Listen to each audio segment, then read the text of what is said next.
sa ating lahat. O diba nakakabilib po itong si Beyonce. Ito po yung pagpunta nila Kalingap Prab, bago nga po ang kaarawan ni wifey. Tignan nyo naman, napakalakas ng ulan.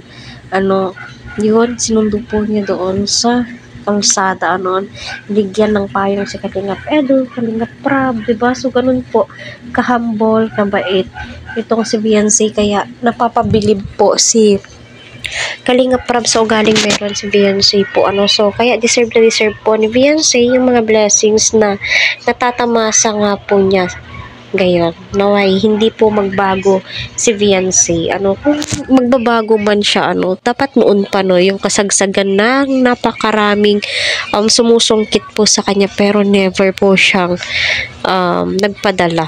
Tama ba? Nagpadala.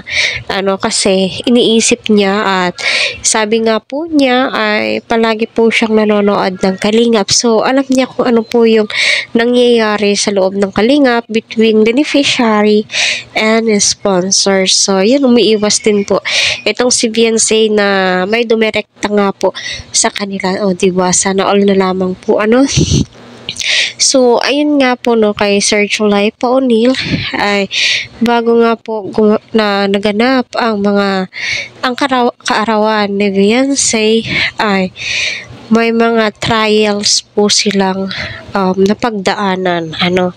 Bago mo masasabi na 100% okay na po sila. Hindi po talaga maiiwasan yung pagtatampo ni Kalingap Edu, ni Beyonce.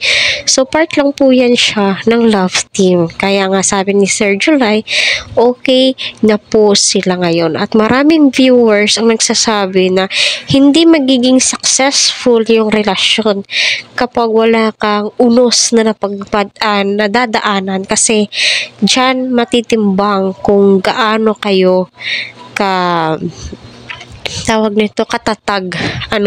Yung tipong hindi kayo magpapaapekto sa mga bashers. So, si Beyonce nga po ay nakakahalata nga po siya kay Edu.